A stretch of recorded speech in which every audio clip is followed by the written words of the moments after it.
Assalamualaikum warahmatullahi wabarakatuh. Untuk bab 4 kali ini IPS kelas 7 akan membahas kehidupan masyarakat Indonesia pada masa praksara, Hindu-Buddha, dan Islam.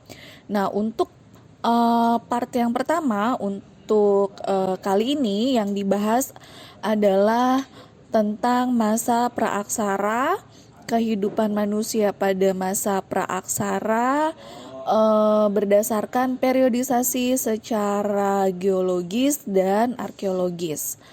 Ibu akan bahas di slide selanjutnya. Kita masuk ke pengertian dari zaman praaksara.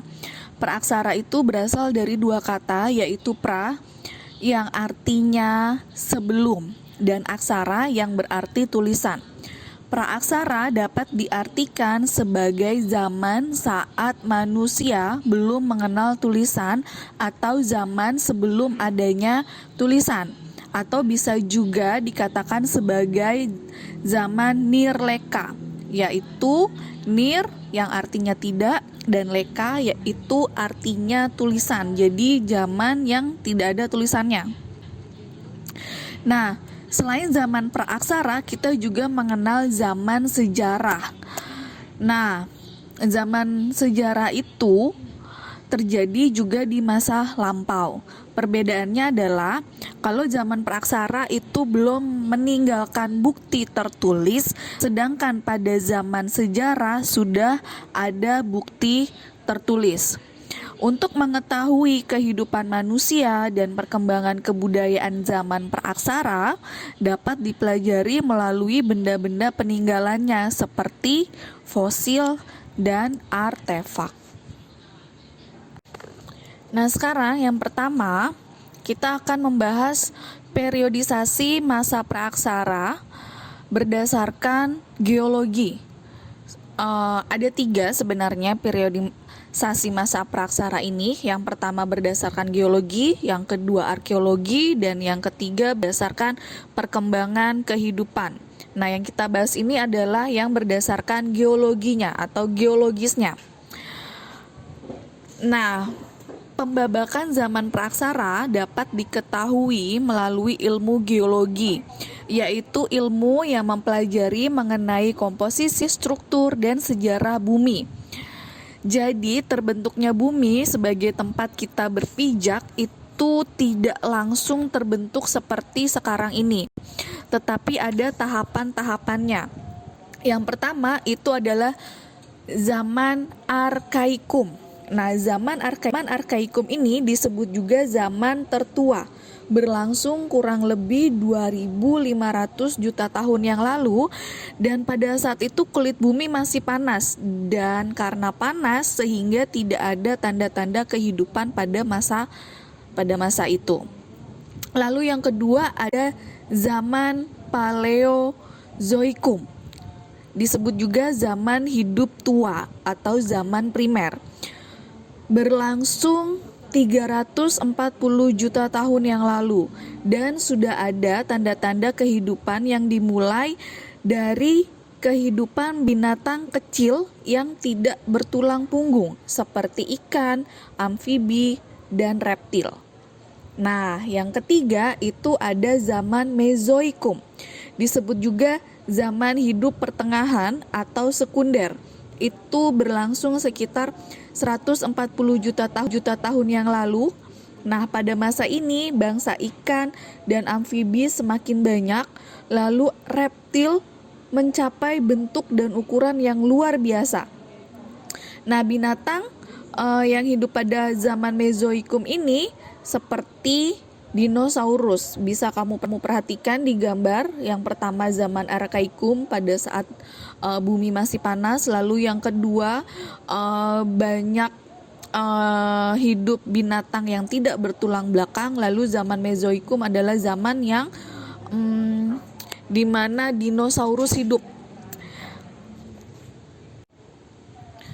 Nah, yang terakhir dari periodisasi secara geologis itu ada zaman Neozoikum dan Kenozoikum. Kamu bisa lihat di halaman 200 Ini bisa dikatakan sebagai zaman kehidupan baru karena berlangsung kira-kira 60 juta tahun yang lalu. Zaman Neozoikum ini dibagi menjadi dua zaman. Yang pertama itu zaman Tertier. Zaman Tertier, jenis-jenis reptil besar mulai punah dan bumi umumnya dikuasai oleh hewan-hewan besar yang menyusui. Contohnya adalah gajah purba atau yang bisa kita katakan mamut yang pernah hidup di Amerika Utara dan Eropa Utara. Lalu yang kedua itu ada zaman Kuartier.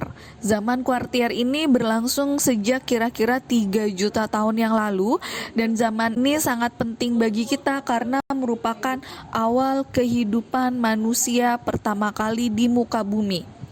Jadi menurut sejarah bisa dikatakan bahwa zaman Kuartier ini merupakan awal mula manusia pertama kali di muka bumi ini.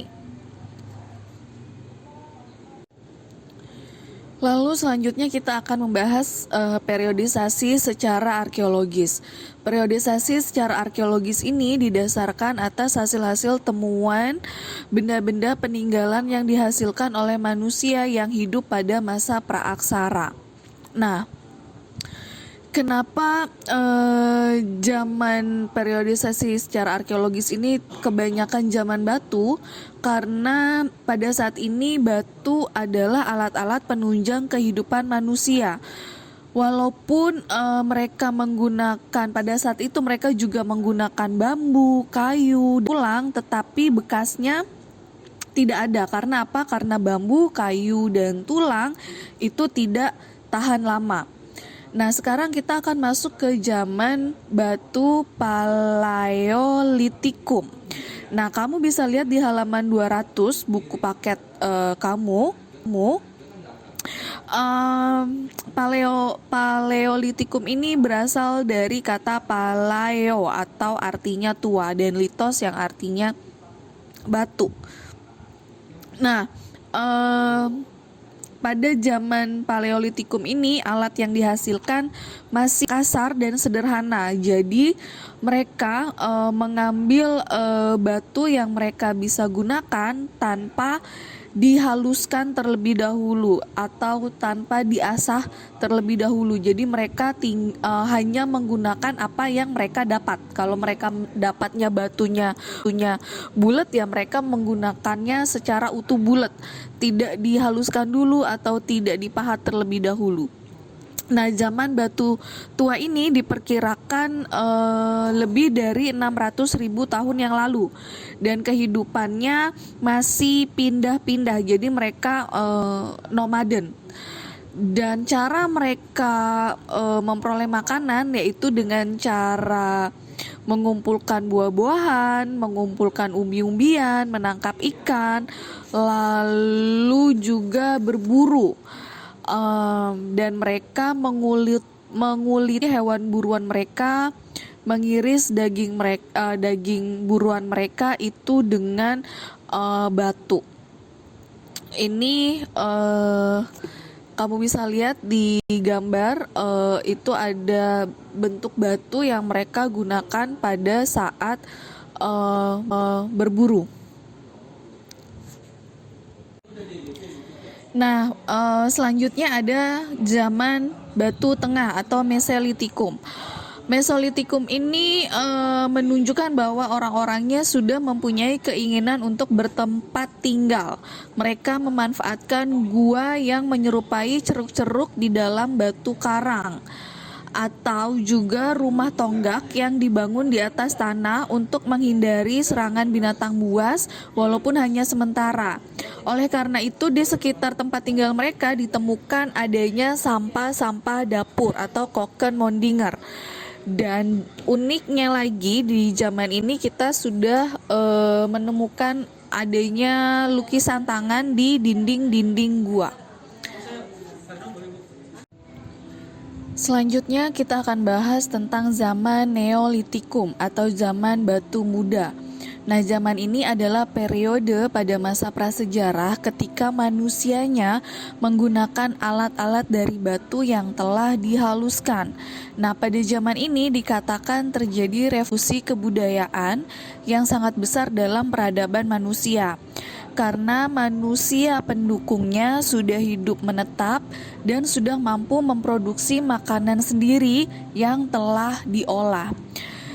Mereka hidup dengan cara bercocok tanam, lalu peralatan yang dihasilkan pada zaman batu muda ini adalah kapak persegi, kapak lonjong, mata panah, gerabah, dan perhiasan.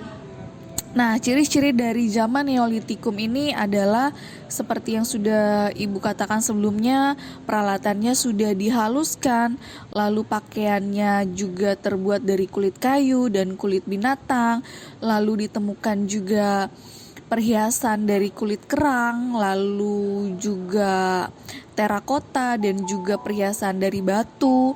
Dan tempat tinggalnya juga sudah menetap, memiliki kemampuan bercocok tanam sehingga manusia pendukungnya sudah tidak nomaden lagi atau tidak berpindah-pindah lagi.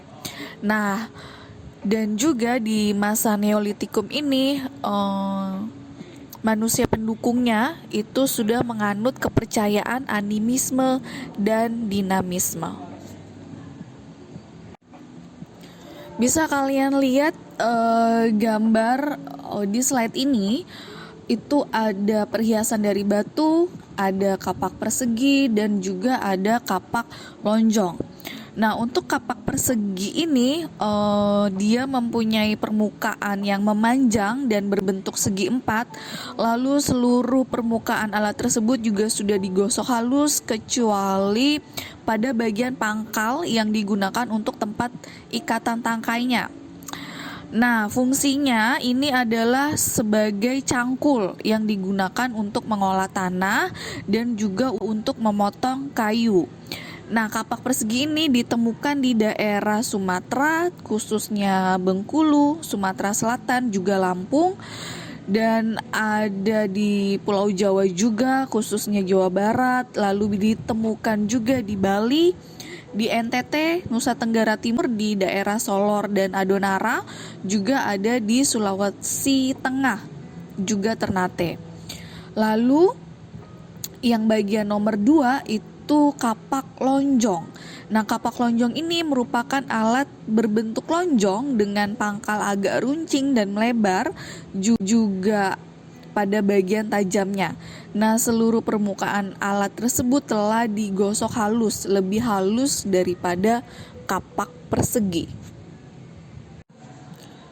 Selanjutnya ada tradisi megalitik. Secara etimologi, megalitikum berasal dari kata mega yang berarti besar dan litos yang artinya batu.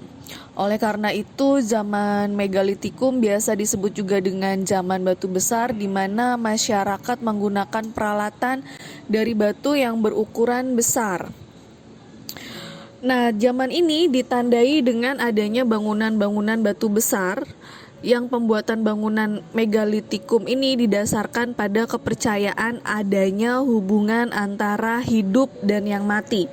Mereka beranggapan bahwa roh manusia yang sudah meninggal memiliki pengaruh yang kuat terhadap kehidupan masyarakat, sehingga muncullah pemujaan terhadap roh.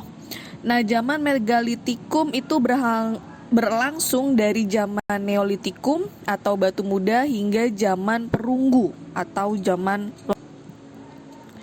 Nah, bisa kamu lihat di sini ada peninggalan tradisi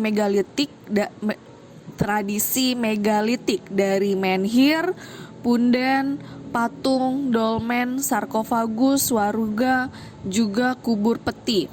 Nah, kalau menhir bisa kamu lihat di gambar di slide ini, menhir itu adalah tiang atau tugu batu.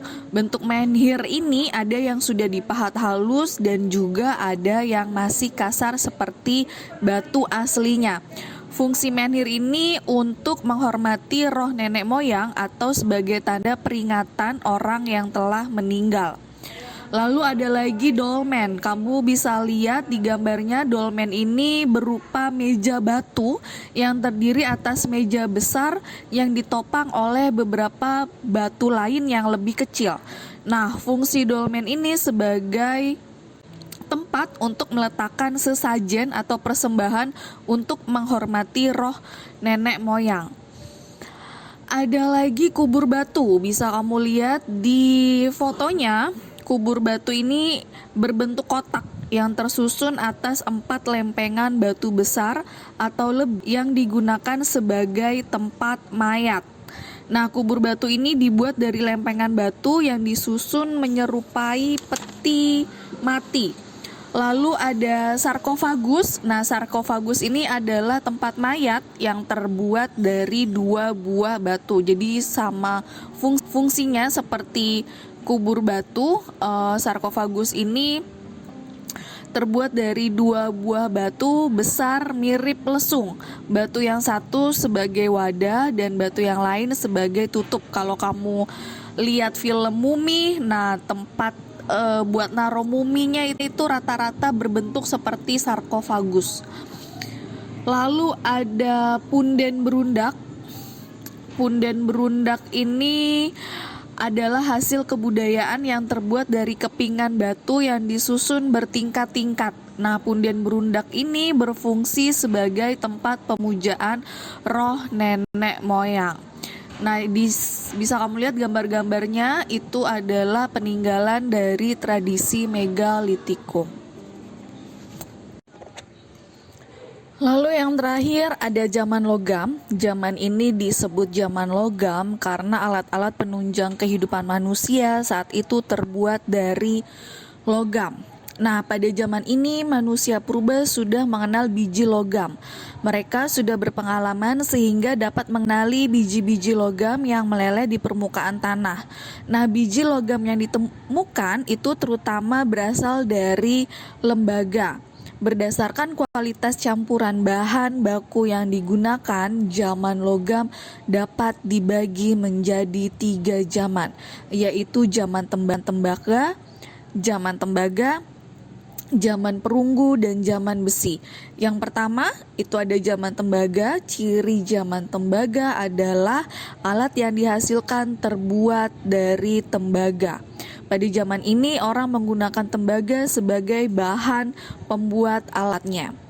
Lalu yang kedua ada zaman perunggu. Nah, alat yang dihasilkan pada zaman perunggu yaitu campuran dari tembaga dan timah. Benda-benda yang dihasilkan itu ada nekara dan moko. Kamu bisa lihat contohnya seperti di atas di slide ini. Nah, nekara itu semacam berumbung dari perunggu yang berpinggang di bagian tengahnya dan sisi atapnya tertutup. Benda ini memiliki pola hias yang menjadikannya lebih indah dan sekaligus ini membuktikan juga kemajuan kebudayaan pada masa itu. Nah, nekara ini berfungsi sebagai alat upacara seperti upacara meminta hujan dan pada saat akan berperang. Nekara ini banyak ditemukan di Pulau Sumatera, Jawa, Bali, Sumbawa, Pulau Roti, dan Kepulauan Papua. Lalu ada kapak perunggu. Nah, kapak perunggu itu pada mulanya berbentuk hampir sama dengan kapak batu, akan tetapi lama-kelamaan mengalami perubahan sesuai dengan kebutuhan mereka. Ada yang berbentuk seperti sepatu, lalu ada juga yang berbentuk seperti corong. Nah, yang ketiga itu ada moko. Moko itu merupakan nekara yang berukuran kecil, bidang pukulnya juga menjorok keluar, bagian bahu lurus dengan bagian tengah yang membentuk silinder, dan kakinya lurus serta melebar di bagian bawah. Moko ini banyak ditemukan di Flores juga di Alor. Lalu yang ketiga ada zaman besi. Zaman besi adalah zaman akhir dari masa praaksara. Alat-alat yang digunakan masa ini lebih sempurna daripada zaman sebelumnya. Pada zaman besi, manusia purba telah dapat melebur besi dari bijinya untuk dituangkan menjadi alat yang diperlukan. Benda-benda yang ditemukan pada masa ini tidak begitu banyak karena mungkin alat tersebut telah berkarat sehingga hancur. Alat-alat tersebut antara lain ada kapak, ada sabit, ada pisau, cangkul, pedang, tongkat, dan tembilang. Dan daerah-daerah yang ditemukan peninggalan dari zaman besi itu ada di Bogor, ada di Wonosari, Ponorogo, Besuki. Dan zaman besi menandakan zaman terakhir dari zaman pra-aksara. Di Indonesia, penggunaan logam sudah berlangsung sejak sebelum Masehi berdasarkan temuan arkeologi. Indonesia hanya mengenal alat yang terbuat dari perunggu dan besi. Di bawah ini ada 5 pertanyaan A, B, C. Jadi kamu harus menjawab pertanyaannya, ditulis di buku tulis.